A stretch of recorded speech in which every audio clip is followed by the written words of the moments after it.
Violence in our school system should never be tolerated. When children pass through the school's doors, they should find safety and not violence. These are words from Elizabeth Doyle. As Americans, we stress the importance of an education. And when we send our children to school, we hope that they will gain knowledge and not have to see acts of violence and drugs. This evening, I am going to argue against an article from the New York Times editorial board called Zero Tolerance Reconsidered. The reasons I am arguing against this editorial is because it fails to give efficient evidence and reasoning on why the policy should be changed, and it also uses weak claims to support this argument. How I'm going to do this, I'm going to dissect the article, and I'm going to explain why the claim is false or wrong or weak, and then I'm just going to take it from there.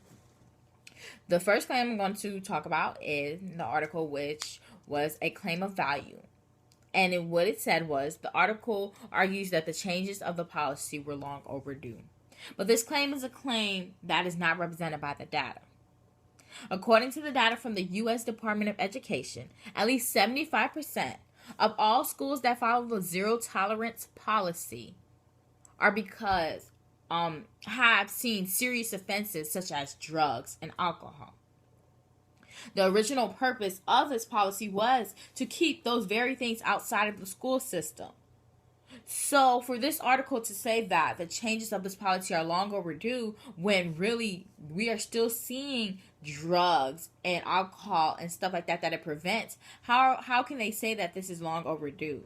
It's they also say that suspensions do not improve the school's climate. From the data, we see that many of the suspensions are justified because they are serious cases. Why would we want drugs in our school? Why would we want alcohol? Why would we want firearms and stuff with our children?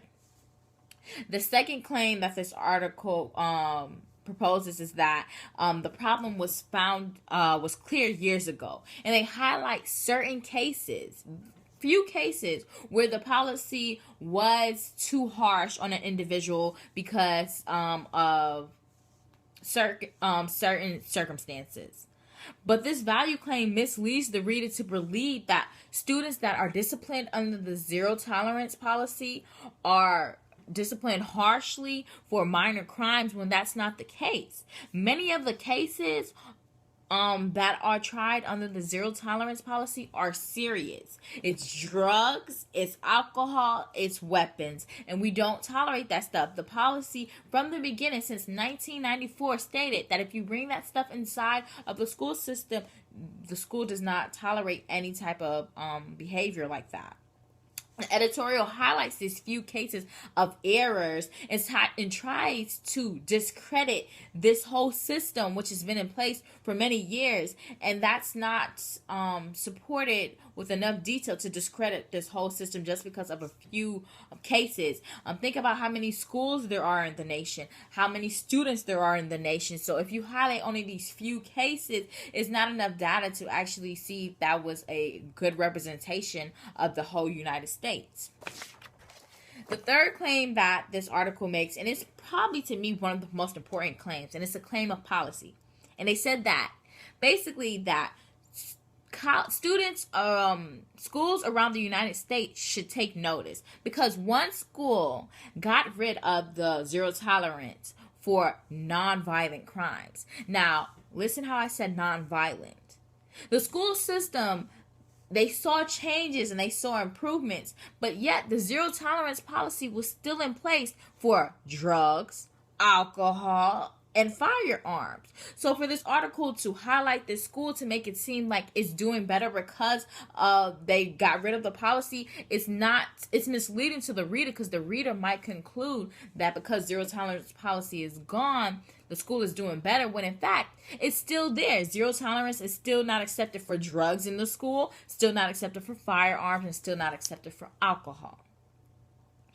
So, when we have examined the original article, and we Zero Tolerance Reconsidered, and we see that the editorial used insufficient and faulty arguments to support its claim.